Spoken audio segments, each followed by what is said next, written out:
Do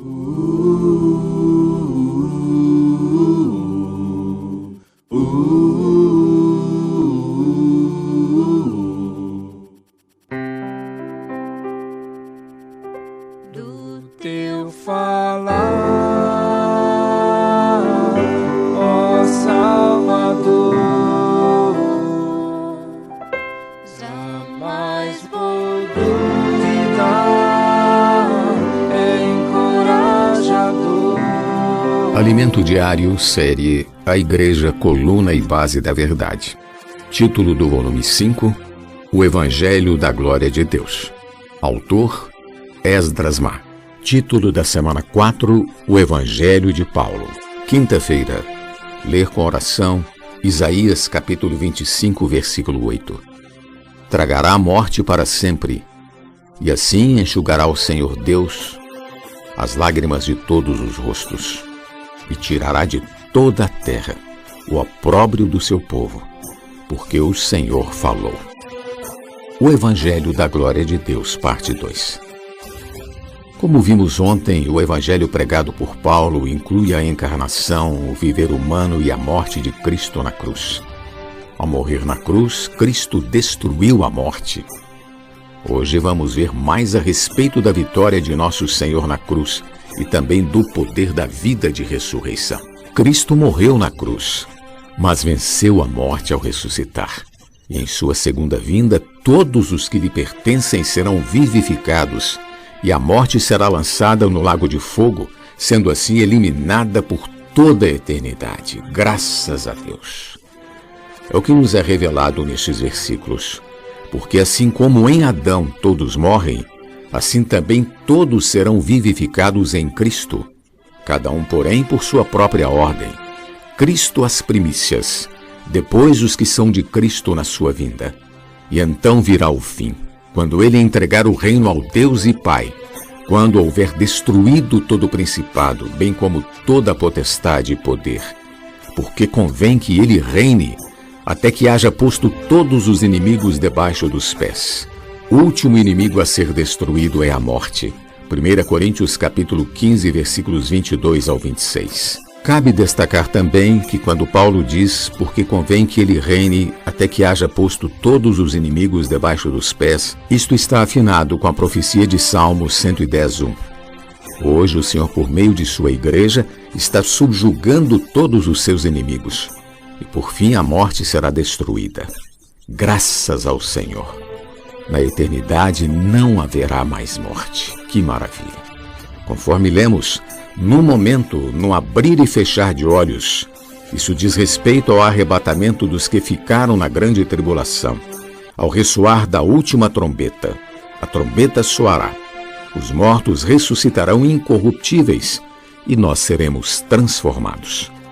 Porque é necessário que este corpo corruptível se revista de incorruptibilidade e que o corpo mortal se revista da imortalidade. E quando este corpo corruptível se revestir de incorruptibilidade e o que é mortal se revestir de imortalidade, então se cumprirá a palavra que está escrita: tragada foi a morte pela vitória. 1 Coríntios capítulo 15, versículos 52 ao 54. Esses versículos demonstram que o Evangelho inclui a encarnação de Cristo, seu viver humano, sua morte na cruz, na qual ele destruiu a morte, e sua ressurreição. Leiamos novamente. E manifestada agora pelo aparecimento de nosso Salvador Cristo Jesus, o qual não só destruiu a morte, como trouxe à luz a vida e a imortalidade mediante o Evangelho. 2 Timóteo capítulo 1, versículo 10. A destruição da morte faz parte do Evangelho que Paulo pregava. O trecho como trouxe à luz a vida e a imortalidade diz respeito à ressurreição de Cristo. Depois da morte, vem a vida. Que vida é essa? É a vida eterna, a vida indestrutível, a vida incorruptível, a vida divina. Em meio a esta pandemia em que estamos, podemos experimentar a vida de ressurreição, como lemos, pois, na verdade, os que estamos neste tabernáculo gememos angustiados, não por querermos ser despidos, mas revestidos, para que o mortal seja absorvido pela vida. 2 Coríntios capítulo 5, versículo 4. Nesse versículo temos a expressão "neste tabernáculo gememos", que tão bem descreve o sofrimento que todos vivenciamos com a pandemia. E há muitos irmãos gemendo nos hospitais. Temos orado, pedido que o Senhor os cure e restaure o tabernáculo desses irmãos. Mas também temos nesse versículo a palavra vida, que se refere à vida de ressurreição.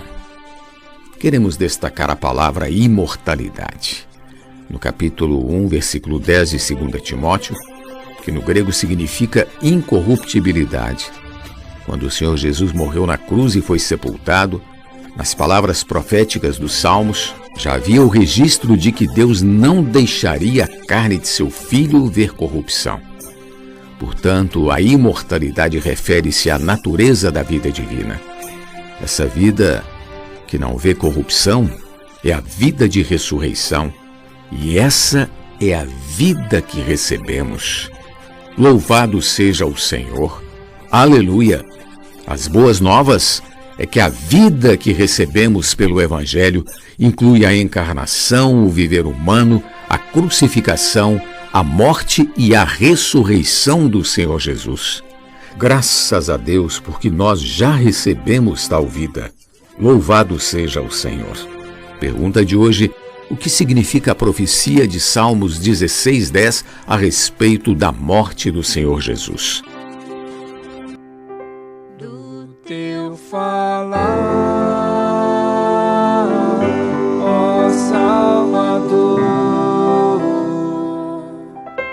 jamais vou duvidar, é encorajador, fiel me faz andar, faz tua glória eu ver, o mal vem derrotar. Fiel me faz andar, faz tua glória eu ver, o mal vem derrotar.